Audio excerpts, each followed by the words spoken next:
Cher bien-aimé peuple de Dieu, je continue toujours, c'est-à-dire la deuxième partie de ce que nous sommes en train de voir, le chant de Maképéla. Où est-ce que nous devons être enterrés au temps de la fin? Où est-ce que nous devons être ensevelis? Faudra-t-il aller encore chercher Maképéla? C'est déjà fini. Il y a eu résurrection. Aujourd'hui, c'est les noms. Notre endroit d'être enseveli, c'est dans les noms. Et quel nom? Les noms nouveaux de Jésus-Christ, selon la révélation. Branham est en train de nous amener à nous montrer ces noms nouveaux. Et ces noms nouveaux, il a dit, ce sera révélé dans les 7 tonnerres. Je continue la lecture. Écoutez, c'est la deuxième partie, je vais dire. La première partie vient de s'achever à quarantaine de minutes. Ça s'est coupé, mais j'enchaîne la deuxième partie pour que tu saisisses la vision. Écoutez ceci. Toujours le chant de Maképéla. Pourquoi ce chant de Maképéla? Et aujourd'hui, pourquoi le nom nouveau de Jésus? Continuons. Mais il y aura les 7 voix de ce tonnerre qui révéleront la grande révélation à ce moment-là. Alors je crois, nous qui, si nous ne le savons pas, et si nous, ce ne sera pas divulgué avant ce moment-là, mais ce sera révélé ce jour-là, à l'heure où c'est censé être révélé. Ce n'était pas encore révélé, puisque ça doit être révélé dans les 7 tonnerres. Pourquoi vous vous cramponnez sur les substituts? Continuons. Ce ne sera pas divulgué à l'heure où c'est censé être révélé. Alors ce qu'il nous faut faire, c'est d'être respectueux devant Dieu, de le servir, de faire tout ce que nous pouvons faire et de mener une bonne vie de chrétienne. Donc, nous voyons que le 6e sceau nous a ouvert, nous les voyons. Nous savons que le 7e sceau ne peut pas être dévoilé au public tant que l'heure là ne serait pas encore venue. Quelle est cette heure? C'est quand? Cette semaine prochaine, ce sera à 8h, à 9h ou à 10h, je ne sais pas. En janvier, en février, à mars, quand? Mais il dit, l'heure n'est pas encore venue. Écoutez. Revenons maintenant, bien-aimés, à notre point le point du départ, c'est-à-dire là où nous avons montré que ça doit être révélé dans le 7e sceau. Je reprends ce paragraphe 323 jusqu'à maintenant à 324 pour comprendre les profonds ou la profondeur du dossier, la profondeur de la révélation, ce qu'il affirme lui-même. Écoutez, pourquoi prendre les substituts? Et pourtant, il y a les vrais Maképéla.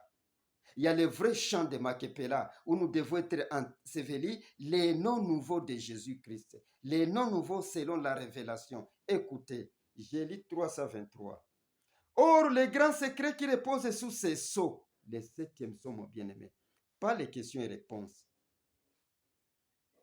Je ne sais pas ce que c'est, je ne le sais pas, je ne peux pas réussir à les déchiffrer, je n'ai pas réussi à savoir précisément ce qui était dit. Mais je sais que c'était ces 7 tonnerres qui se sont fait entendre coup sur coup, qui ont simplement tonné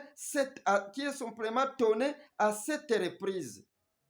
Et cela s'est déployé pour montrer autre chose que j'ai vu.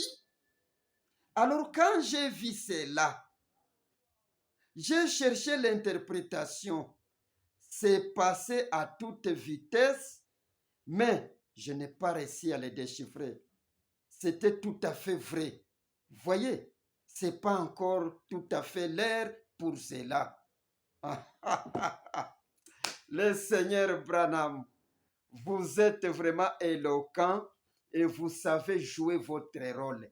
Puisque ici, nous sommes en train de parler du rôle du grand révélateur. Nous ne sommes plus à Jean, nous ne sommes plus à Jésus. Maintenant, nous parlons de sa révélation. Voilà comment il est en train de jongler. Alléluia. Écoutez, je n'ai pas réussi à les déchiffrer. Les 7 tonnerres là au-dessus, il a dit que j'ai eu le privilège de connaître ce qu'il y a derrière. Ici, il dit, les 7 tonnerres là, elles sont passées à si vite, à une vitesse si grande que je n'ai pas réussi à les déchiffrer. Mais j'ai vu quelque chose là derrière s'est déployé. Au-dessus, il a dit encore, ça s'est passé en 3.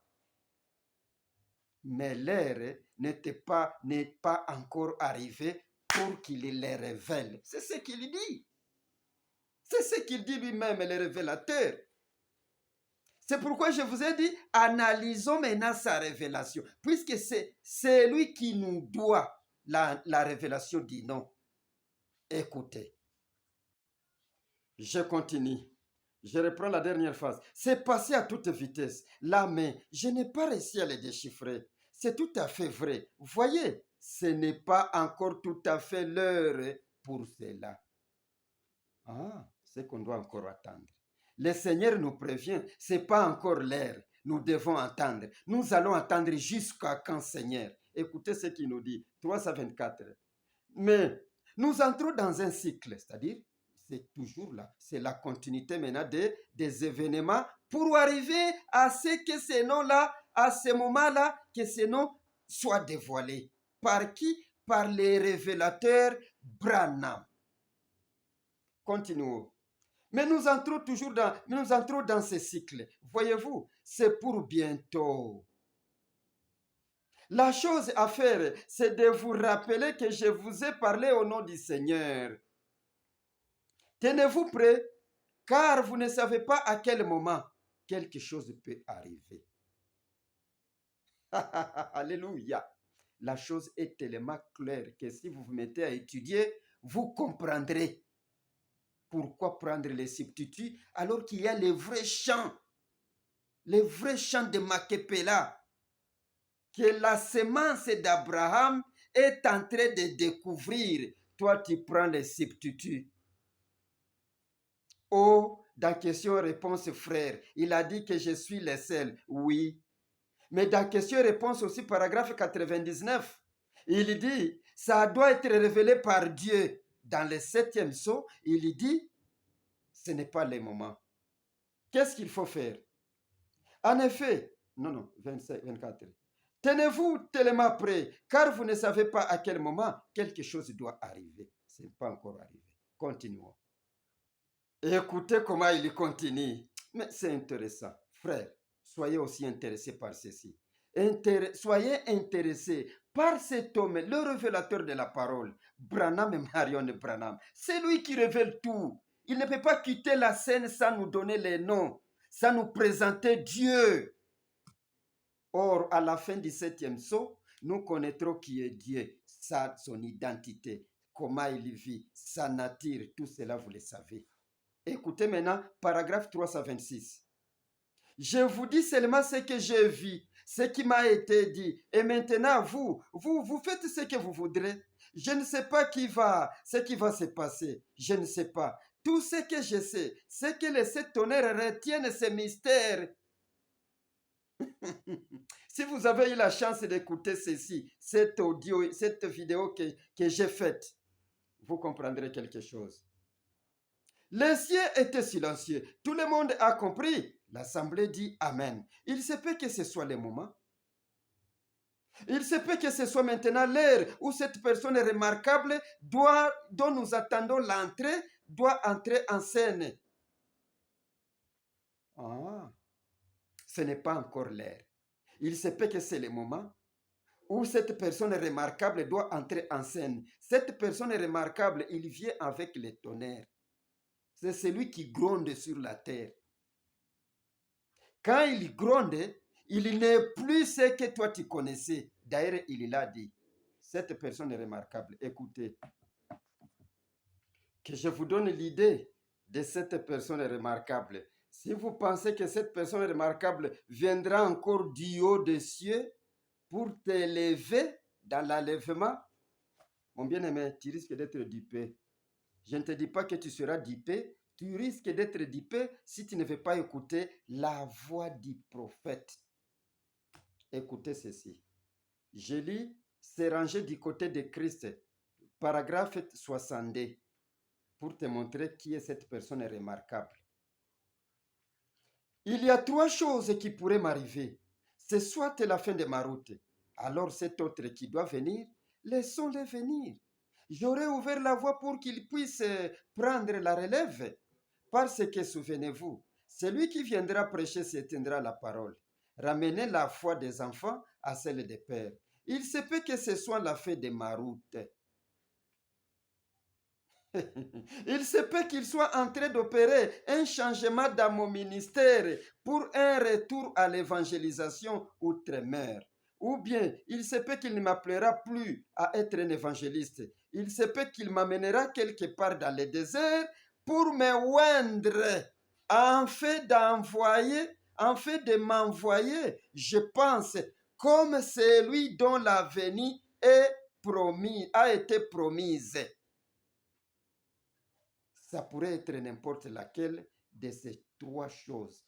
Branham ne dit pas qu'il y a un grand homme, un puissant plus que lui qui doit venir. Voilà comment il est en train de jongler encore. Il est en train de dribbler, de jouer son rôle, puisque nous sommes en train d'analyser son rôle dans le 7e sceau, dans l'ouverture de cette tonnerre. Il se pourrait qu'il m'enverra dans le désert pour me oindre, en fait que je reviens comme le promis.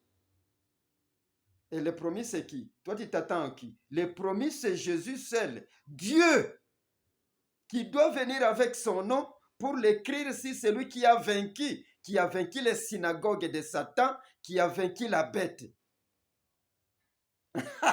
Alléluia. Vous comprenez que... D'ailleurs, je vais te dire une chose. Bien-aimé, à l'époque de Jean-Baptiste, il y a eu des prophètes sur scène. Mais puisque des prophètes n'agissent pas à la même occasion, un a diminué, l'autre a été élevé. Jean est entré en prison pour que Jésus agisse. Au temps de la fin, ce n'est pas le cas. Au temps de la fin, ces mêmes prophètes connaissent des transformations, connaissent des changements. C'est pourquoi il dit, peut-être il m'enverra dans le désert pour me oindre, en fait que je sois comme celui dont l'avenir a été promise. Les promis. C'est-à-dire, à un moment donné, tu verras que Branham devient les promis. Et d'ailleurs, il ne parlait plus comme avant. C'est ce qu'a vu le bien-aimé Léo. Vous comprenez, bien-aimé. Alors, ce rôle-là, où cet homme, William Marion Branham, doit connaître une transformation. Je l'affirme par la parole. Écoutez comment il affirme lui-même. Dans le 7e sceau, paragraphe 330, je lis ceci. Le royaume de Dieu vient. Ça vient, hein? Le royaume de Dieu vient. La transformation se poursuit de plus en plus. Quelle transformation? Vous allez comprendre. Du négatif au positif. Comme cela a été le cas. Le cas quand? Or, les gens ne devaient pas s'achoper à ça. Ne vous achoppez pas à cause de la transformation. L'homme doit connaître des transformations d'un évangéliste au pointeur de Jésus, c'est-à-dire Jean-Baptiste, au précurseur de Jésus. Du précurseur de Jésus au promis ou à ces grands personnages dont l'avenir a été promise. Voilà des transformations. Or, les gens ne devaient pas s'achoper à ça. La justification, ça c'est le cas. La sanctification au baptême du Saint-Esprit. Et ensuite ici, vous voyez, nous nous approchons simplement toujours plus près de Dieu. Nous nous approchons plus près de Dieu à cause de cette transformation. Il était évangéliste américain William Branham. Il devient précurseur, moi le seul William Marion Branham, un prophète Jean-Baptiste. Maintenant, quand il connaît une autre transformation, il devient le promis. Le promis doit venir avec son nom. Ce n'est pas le nom de l'ange terrestre que le promis doit recevoir. La promesse est que le promis vient avec son nom l'écrire sur celui qui est sur la terre. l'épouse.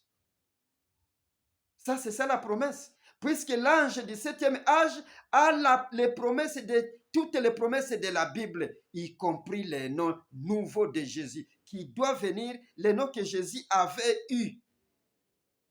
Jésus vient avec ses noms. L'ange puissant descend avec ses noms. L'ange puissant tonne. Il dit ou il prononce son nom. Les transformations, beaucoup vont s'achoper à cela. 327, nous revenons à 327 pour dire quelque chose. Peut-être que ce ministère que j'ai exercé, en essayant de ramener les gens à la parole, a posé un fondement. Si c'est le cas, je vous quitterai pour de bon. Si c'est le cas, je vous quitterai pour de bon. Nous ne serons pas deux ici en même temps. Voyez, si c'est le cas, lui va croître, moi je vais diminuer. Je ne sais pas. C'est dans cette optique-là que je vous disais qu'il n'y a pas de prophète. Mais dans les temps de la fin, tout a été accompli dans un seul prophète. Puisque Dieu est esprit, un gosso là à 90,7 kilos qui s'incarne dans la chair humaine, c'est lui-là qui doit apparaître au temps de la fin pour commencer le règne de David. Écoutez, si c'est le cas, je quitterai pour de bon. Vous n'allez pas quitter. Vous allez connaître des transformations. C'est ce que vous nous dites. Nous sommes en train de croire et nous sommes en train de te prendre au mot Branham. Nous ne serons pas deux ici, bien sûr. L'un va diminuer. Tu vas abandonner quelque chose pour connaître un autre changement. Une transformation. Je continue. Moi, je vais diminuer. Je ne sais pas. Qu'est-ce qu'il n'a pas dit ici? C'est-à-dire, ne cherchez pas les noms comme substitut des questions et réponses sur les sceaux. Ça, c'est un substitut, bien-aimé, que vous avez pris. Les noms se révèlent dans les 7 tonnerres. Est-ce que c'est déjà fini? Nous sommes en train d'analyser, de suivre les grands prophètes, comment il va nous dire maintenant ces noms. Ici, alors, c'est là où les Romains s'empoignardent. Écoutez, le Seigneur Branham a joué son rôle. Jean a joué son rôle en écrivant et en mettant les sceaux. Il appartient au Seigneur Branham de nous révéler les noms. Il ne doit pas quitter la terre sans nous dire les noms. Et ce n'est pas les noms des questions et réponses sur les sceaux, puisqu'il affirme que c'est les noms des 7 tonnerres. Il les a vus se déployer et il y a vu quelque chose. Mais ce n'est pas l'heure. C'est quand descendons. Ici, nous sommes dans le 7e sceau. Nous sommes en train d'analyser sa révélation, ce qu'il nous amène. Vous qui dites que le 7e sceau n'est pas ouvert, vous attendez la révélation du 7e sceau. À qui? Si ce n'est pas lui l'ange du 7e âge. Écoutez, bien-aimés, je descends. Je vais vous dire une chose, chers bien-aimés. Tout ce que Branham a montré dans le 7e sceau, sa révélation, il n'a pas fini. Il termine la prédication du 7e sceau selon sa révélation. Et vous retiendrez qu'il y a 3 parts ici. Il y a la part de Jésus, la part de Jean qui a scellé et qui les a vus sonner 1, 2, 3, 4, 5 jusqu'à 7. Il y a la part de Branham qui les a vus se déployer et qui a vu quelque chose là à l'intérieur. On lui a dit quelque chose, mais ce n'est pas le temps. Ce n'est pas le moment. Nous, ce que nous devons faire, c'est être révérencieux tout simplement et attendre ce moment-là. Quand les grands personnages doivent venir. Nous attendons ce moment. Seigneur, nous sommes en train d'attendre. Quand est-ce que vous allez nous dire les noms? Écoutez, il termine le 7e sceau sans dire quelque chose. Je vais le lire. Paragraphe 360. Paragraphe 360, il dit, 360, il dit, je rentre à la maison maintenant. Il n'a pas encore dit quoi que ce soit. Il nous a montré comment tout simplement il a vu des choses. Il nous a montré comment les 7 tonnerres se sont déployés et ils nous ont montré comment ça passait avec vitesse. Il n'a pas réussi à les déchiffrer, mais il dit que ce n'est pas le moment. Ça va venir. Je rentre à la maison. Je reviendrai si le Seigneur le veut vers le 1er juin. Mais comment vous rentrez sans nous dire?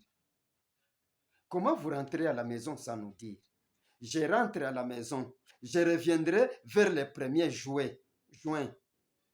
Peut-être que si le Seigneur le met à mon cœur, peut-être qu'au début de l'été, au moment donné, peut-être en juin ou quelque chose, ou peut-être au début de l'automne, si le Seigneur tarde, j'aimerais revenir, consacrer cette autre soirée aux 7 dernières trompettes. Aimeriez-vous ça? Ça vous fait plaisir? L'Assemblée dit Amen. Allez-vous prier pour moi? Que Dieu m'aide. Très bien. Il s'en va. Si le Seigneur le met à mon cœur, je reviendrai en juin pour vous dire sur les 7 trompettes. Et vous savez, il n'a jamais pris une prédication intitulée les 7 trompettes. Mais dans celui qui est en vous, paragraphe 315, je pense si je ne me trompe pas, il dit, je les ai prêchés. Je les avais déjà prêchés. Mais ici, en juin, vers la fin 1963, quand il revient le 23 juin 1963, c'était le rendez-vous qu'en juin, il doit prêcher les 7 trompettes. Il y a beaucoup de prédications qui ont été prêchées en juin. Jamais vous ne trouverez une prédication sur les 7 trompettes. Mais vous trouverez une prédication qui l'intitule « Se tenir à la brèche ». Les chants de Makepela, où il y a les noms. Je lis d'abord ça. Vous allez me demander, ô témoin de Branham de la vie de Kigali, pourquoi tu nous dis que c'est là où il y a les noms? Il a détaillé, il a même épelé, il nous a montré que c'est écrit sur la montagne Catalina ou la montagne Branham Peak. C'est ça ce qu'il raconte au paragraphe 141 ou 139 jusqu'à 156. Lisons d'abord cela. Et nous verrons pourquoi nous cherchons les champs de Makepela, les lieux de refuge, les lieux où nous devons être ensevelis, les lieux où il y a la vie, les lieux, quelle contrée où on trouve la vie? Dans les champs de Boaz. C'est dans quelle contrée? Abraham, lui, étant en Cana, il a trouvé la vie dans les champs de Makepela. C'est là où s'est passée la résurrection. Toi, tu as trouvé la vie où? Puisque la vie doit être trouvée dans la révélation de ces tonnerres. Tu as trouvé la vie où? Dans des questions et réponses. Tu as trouvé la vie où? La vie réside dans les noms qui doivent être révélés dans les 7 tonnerres. C'est là où il y a la vie. Lisons comment il a révélé quelque chose en juin. Quand il est revenu, il a révélé quelque chose en juin. Lisons cela. Se tenir à la brèche, paragraphe 139, je commence par là. Ici, dans cette traduction, c'est le paragraphe 139 où je commence. Ailleurs, vous allez commencer par le paragraphe 141. Écoutez ce que je lis. Bon, alors, comme Billy et moi commencions à descendre cette route, vous voyez, nous commencions à descendre cette route. Billy s'est rendormi et cela m'a dit, je vais te donner les signes perpétuels. Ici, c'est quand? En juin, le 23 juin, il prêche se tenir à la brèche. Je descends. Je dis, Seigneur, qu'est-ce que c'est? J'ai entendu un peu et rien ne s'est passé. J'ai dit, quel est ce signe perpétuel, Seigneur? Et j'ai entendu quelques minutes. Et juste à ce moment-là, j'ai tourné la tête pour regarder. Billy dormait. Et il a répété, je vais te donner un signe perpétuel. Il a dit, regarde vers l'ouest depuis où tu es. J'ai tourné la tête comme ça, dans le véhicule pour regarder, j'ai ralenti. Vous savez, oh là là, l'Esprit du Seigneur. Je me suis senti comme si j'allais crier et pleurer. J'ai regardé, je n'ai vu qu'une montagne avec des sommets blancs. J'ai dit, je ne sais pas, je ne vois pas de signes perpétuels là-bas. Paragraphe 143. Il a dit, ton nom. Ton nom est écrit partout là, là-dessus. Ton nom est écrit partout là-dessus, au-dessus de la montagne. Partout là, c'est écrit son nom. Je me suis dit, qu'est-ce? Je me suis dit, qu'est-ce que c'est? Je suis devenu très faible. J'ai voulu m'arrêter. Bien-aimé, pensez-y. La chose qui affaiblit l'aigle sur la montagne. La chose qui affaiblit l'aigle. Quand on lui dit ton nom est écrit partout là, il regarde, il s'est affaibli. L'aigle Branham s'est affaibli. Pensez-y, c'est quoi? Une transformation. Écoutez, continuons sur la montagne. 149, je saute. Il y avait en premier deux petits pics sur cette montagne-là, puisqu'il y avait des sommités blancs. Il y avait en premier deux petits pics, puis un grand pic, et encore un autre pic, puis un plus grand pic, et encore un petit pic, puis une autre très grand et longue montagne recouverte de neige. Alors je dis, Seigneur, je ne comprends pas ce que ça veut dire. Il a dit, dialogue entre l'ange de l'Éternel, le Seigneur, avec son prophète.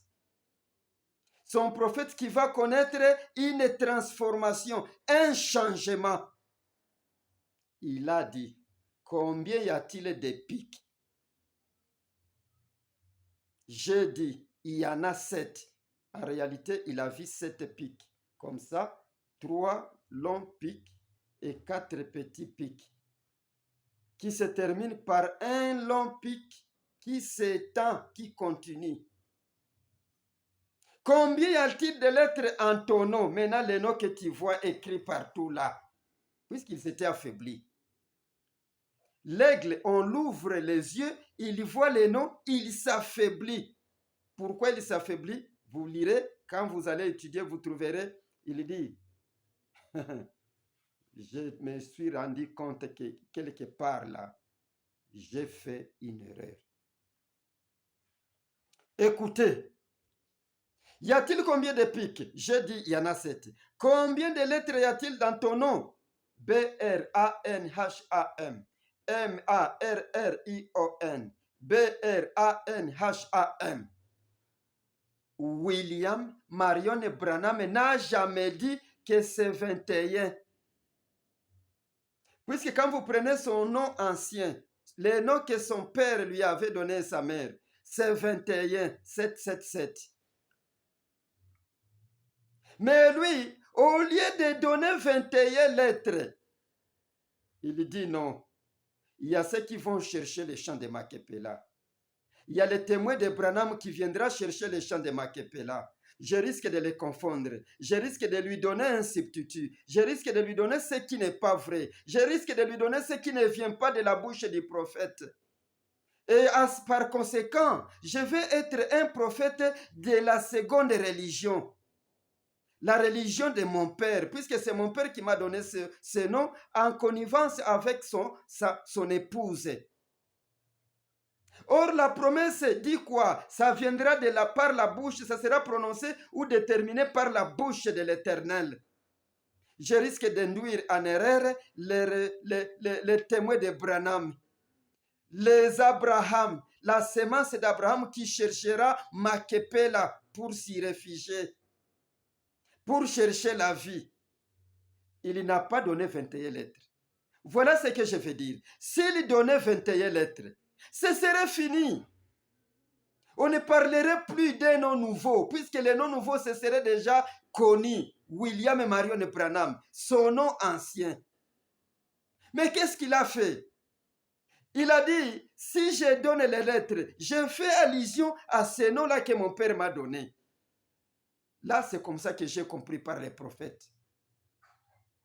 Que je répète, que je pèle tout simplement. Et vous savez que les tonnerres ont sonné en épelant. Cette voix-là devrait épeler. Et Branham me dit, quand ça a épelé, ça s'est passé en 3 temps. J'ai vu quelque chose là. Quand elles se sont déployées. Alléluia. Alors, si je donne 21 lettres, je sème une confusion. Je donne ma seconde religion. Je donne la religion de la seconde main. Ce n'est plus moi qui détermine. Il faut que j'appelle ces noms-là, écrits sur la montagne, pour que la semence d'Abraham puisse s'en procurer des mains des Étiens, puisse les arracher, puisse arracher cette promesse des mains des Essiens qui détenaient les champs de Boaz, qui détenaient Canaan à ce moment-là. Écoutez, il va épeler. Et après avoir épelé ici, B-R-A-N-H-A-M, M-A-R-R-I-O-N, B-R-A-N-H-A-M. Il a dit, je ne m'arrête pas là. Je dois dire quelque chose pour que les témoins de Branham ne viennent pas changer. Pour que ces essais ici, quand ils vont changer, les témoins de Branham se rendent compte que non, il y a fraude. Vous avez menti pour notre Seigneur. Il a dit quelque chose et vous avez amendé. Vous nous amenez un substitut. Puisque Branham me dit, n'utilisez jamais de substitut. Écoutez, il a épelé. Et en dessous là, je descends avec vous.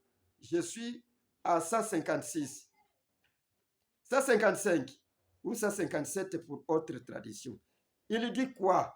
Pour qu'on n'amende pas, pour qu'on ne donne pas de substituts, pour qu'on n'adopte pas de substituts ici, il dit ceci. Il a dit, après lui avoir montré tout ça, Branham descend, il dit, l'ange me dit, il a dit, ça va rester. Si jamais il y a un doute dans ton esprit, souviens-toi de cet endroit, reviens-y. Souviens-toi du chat de Maképéla que tu as vu au temps de la fin et reviens-y. Il y aura la résurrection. Souviens-toi de cet endroit ici. C'est une tour. Les justes s'y étaient réfugiés. Souviens-toi de la prophétie de Job que Maképéla, il y aura la résurrection. Souviens-toi de ce que le grand prophète a dit et que tu ne dois pas changer. Ça va rester. Bien-aimé, même si on cherche à semer des confusions dans les enfants de Dieu, souviens-toi de cet endroit, que ça subsiste comme cela. Par quelle autorité, toi tu te mets à mentir aux gens que William Marion Branham, c'est ça le nom épelé sur la montagne? Tu as trouvé ça où? Dans quel champ de Maképéla tu as trouvé cette vie-là? C'est un substitut. Ne nous donnez pas de substituts. Vous les Essiens, vous les détenteurs de Canaan, et qui ne savez pas qu'il existe Maképéla. Il n'y a que la semence d'Abraham qui est venue fouiller. Il s'est dit, voilà où se trouve Maképéla. C'est ici où on a enterré Job. Job a vu que l'Éternel se tiendra ici. Il y a eu un lieu de refuge. Abraham a connu cela par révélation, par les prophètes Job. Nous aussi, au temps de la fin, nous connaissons ceci par les grands prophètes, les révélateurs de la parole. Il nous dit ceci. Le nom de l'Éternel est une tour. Nous devons nous réfugier dans une tour. Écoutez, je vais le lire. Chers bien-aimés, suivez. Je vais lire dans les noces de l'agneau, paragraphe 143. Prêchez quand? Prêchez le 21 janvier 1962, le soir, puisqu'il y en a plusieurs. Écoutez ce qu'il dit, paragraphe 143. En effet, il n'y a aucune autre tour, aucun autre appui, mais le nom de l'Éternel est une tour forte. Les justes s'y réfugient et se trouvent en sécurité, en sûreté. Quand on s'y réfugie, on se réveille dit non. Les noms. Il ne suffit pas de citer un nom, mais les noms. La personne connaît, semblable à Christ dans la vie. Amen. Il est merveilleux, oui. Ça, c'est le nom de l'Éternel. Et nous sommes à la recherche du nom où nous devons nous réfugier. Puisque Branham me dit, ensevelissez-moi dans le nom de Jésus-Christ.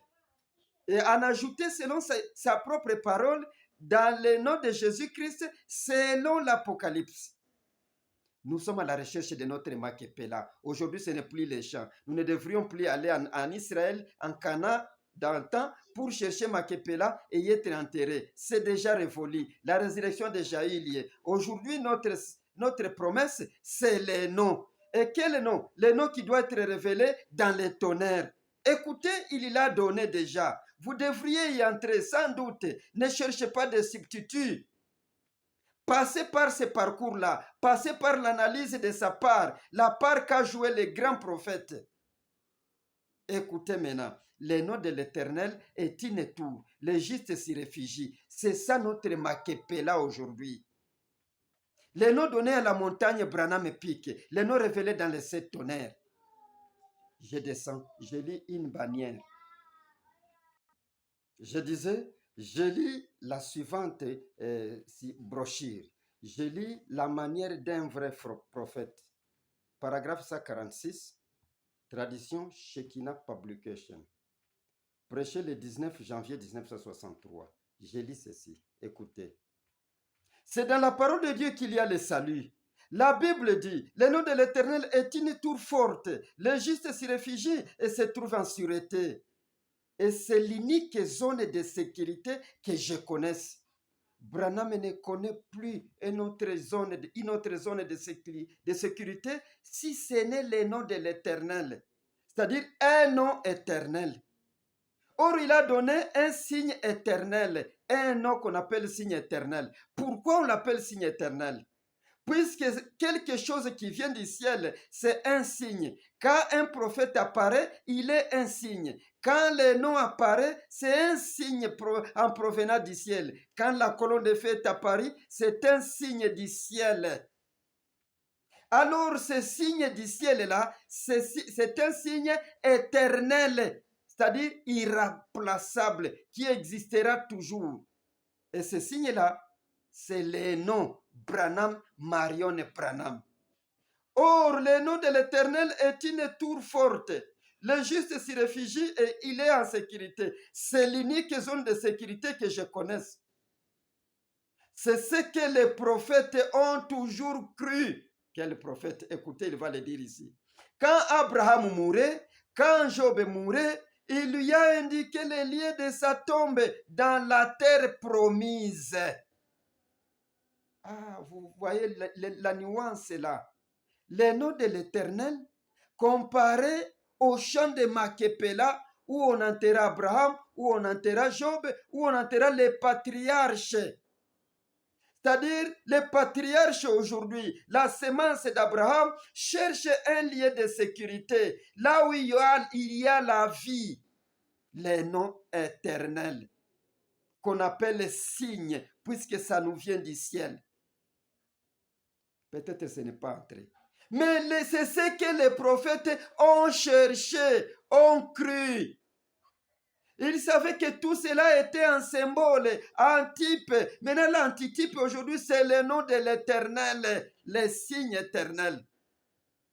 Je pense que tu comprends. Descendons. Écoutez cette lecture que je trouve dans la rédemption par le sang ou la rédemption par la puissance. Je lis ceci au paragraphe 32. C'est la prière de notre révélateur de la parole, les grands prophètes. Écoutez. Maintenant, Père bienveillant et plein d'amour, nous venons à toi, nous nous adressons à toi premièrement au nom de Jésus. Nous prions maintenant alors que nous nous tenons à l'abri ici, sous ces toits, ce soir, et qu'à l'extérieur l'orage s'abat, la pluie tombe en rafale et il y vente. Nous sommes si reconnaissants d'avoir la maison de Dieu où nous pouvons entrer. Un refuge. Tu as dit, le nom de l'Éternel est une tour forte. Les justes s'y réfugient et se trouvent en sûreté. Nous sommes si heureux de connaître le nom du Seigneur et d'y être entrés. Nous sommes si heureux de connaître le nom de l'Éternel et de nous y ensevelir et d'y être entrés. la semence d'Abraham. Depuis 1963, le 23 juin, nous sommes si heureux de connaître le nom de l'Éternel, un signe qui vient du ciel et d'y être entré et d'y être enseveli, puisque c'est là où il y a la vie. La vie ne se trouve pas là dans la connaissance de la divinité. La vie ne se trouve pas là, puisque le diable aussi connaît Dieu et il tremble. Mais Joël, qu'est-ce qu'il a dit? Ceux qui invoqueront le nom de l'Éternel seront sauvés. C'est ça la promesse du temps de la fin. Ésaïe 56, 5, qu'est-ce qu'il a dit? Je leur donnerai les noms éternels. Et vous allez dire, utilisé perpétuel. Branham dit, tout ce qui se rapporte à Dieu est éternel. Voyez, nous sommes très contents depuis 1963, le 23 juin, d'avoir reçu un nom éternel et nous y sommes entrés pour la vie éternelle. Toi, quel est votre maquepé là aujourd'hui? Pourquoi tu t'es fait entrer dans les substituts? Chevauche avec les transformations, tu comprendras l'aboutissement et tu verras les maquepé là d'aujourd'hui. Il y a une promesse là-dedans. Vous allez me dire, oh, le Seigneur a dit, quand vous allez vous affronter la mort et que vous voyez auprès des rives, dites tout simplement Bill. Mais oui, il l'a dit, dis Bill et je t'écouterai, ça va. Mais à la fin des comptes, c'est le temps de mon départ. Je suis en train de partir. Je suis en train de quitter ce monde. Qu'est-ce qu'il a dit? Appliquez les signes.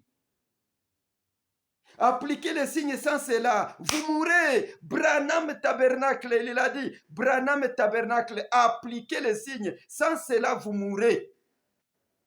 Et pourtant, celui qui dira Bill, il l'écoutera.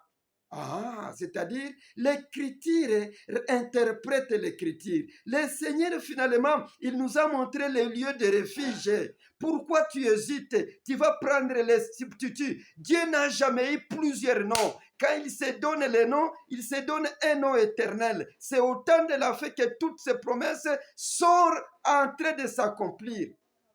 Puisque Branham me dit que toutes les promesses sont en train de s'accomplir ici. Écoutez, il y a une promesse dans ces noms-là.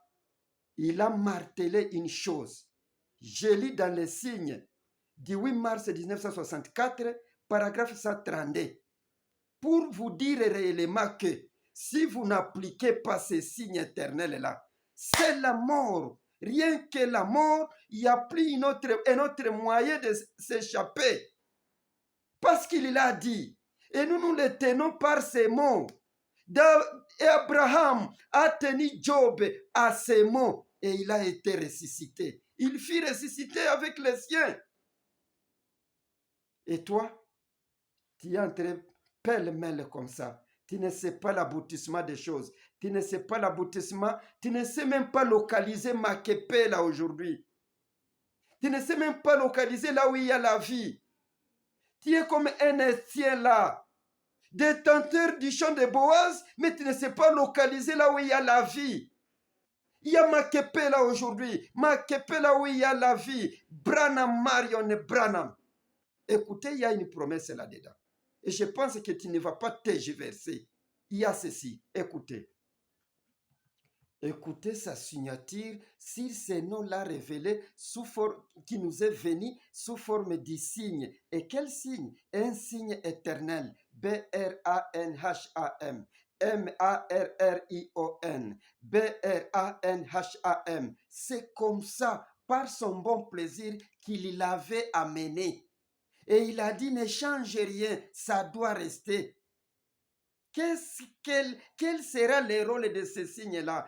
Une tour, les lieux de sécurité, et c'est la seule zone que je connaisse, a dit le Seigneur. Maintenant, écoutez, comme c'est la seule zone, il n'y a plus Bill, Il n'y a plus William Branham, il n'y a plus William Marion Branham, il n'y a plus Bill, il n'y a plus tout ce que tu peux t'imaginer que comme quoi, oh si je dis ça, il va m'écouter. C'est la seule zone de sécurité qu'il connaît. Et il dit ceci. Paragraphe 132, les signes du 8 mars 1964. Alors, quand nous prions, nous devons pouvoir présenter les signes avec nos prières. Maintenant, ne manquez pas sur tout ça. Mon ami, pourquoi tu ne veux pas changer? Pourquoi tu ne veux pas t'enterrer dans les maképélas d'aujourd'hui? Ne manquez surtout pas ça. Quand vous priez, vous devez avoir les signes pour couvrir votre prière. C'est-à-dire quoi? Quand vous priez dans le nom de Jésus, qu'est-ce que tu faisais? Tu terminais par le nom de Jésus. Les païens, quand ils prient dans leur nom Père, Fils et Saint-Esprit, ils adressent ces mots et ensuite ils y couvrent par Père, Fils et Saint-Esprit. Vous, aujourd'hui, il y a la révélation du nom nouveau de Jésus-Christ selon l'Apocalypse. Le Seigneur Dieu, dans sa chair humaine au temps de la fin, il te recommande ceci. Quand vous priez, vous devez avoir les signes pour couvrir comme enveloppe de vos prières. Alors vous envoyez. Vous couvrez avec cette enveloppe B-R-A-N-H-A-M, M-A-R-I-O-N, M-A-R-R-I-O-n, B-R-A-N-H-A-M. Et alors vous envoyez. Branham Marion Branham. Si vous n'en êtes pas là, priez jusqu'à ce que les signes viennent. Si vous n'en êtes pas là, retournez à la montagne Branham Peak, puisque vous avez des doutes. Car vous n'avez pas la promesse d'être exaucé. Il n'y a pas un autre chemin, il n'y a pas un autre moyen, plus autre façon de vous exaucer si vous ne passez pas par ces signes éternels. Car vous n'avez pas la promesse d'être exaucé. Vous voyez, vous devez d'abord avoir les signes. C'est le prix d'achat, votre foi pour les croire. Et vous allez me dire, je passerai par Bill, je passerai par William Branham, je passerai par William Marion Branham. Vous n'avez pas la promesse d'être exaucé si vous n'appliquez pas ce qui s'est passé à la montagne Branham Peak. Ainsi dit l'Éternel Branham. L'homme qui a la colonne de feu, l'homme qui a créé, l'homme dont les prophéties n'ont jamais échoué, l'homme qui a ressuscité. Branham, Marion Branham. Écoutez, vous n'avez pas la promesse d'être exaucé sans passer par les signes éternels, les noms qui nous est venu sous forme de signes sur la montagne, c'est un nom qui nous fait entrer dans l'éternité parce que c'est un nom éternel, du roi éternel ayant un règne éternel. Branham, Marion Branham. Que le Très-Haut vous bénisse. C'était le témoin de Branham au Rwanda, Roger Miruho, qui vous parlait, qui partageait avec vous, qui citait les grands prophètes Branham, Marion Branham. Je n'ai pas eu de message et je n'aurai jamais de message, mais je suis répétiteur de ce qu'il m'a révélé. Je glane dans son champ. J'étais en train de chercher le Maképéla d'aujourd'hui. Cool, je suis très heureux d'avoir eu cette révélation depuis 1963, le 23 juin. Et j'y suis entré. Enseveli-moi là-bas. Que le Très-Haut vous bénisse.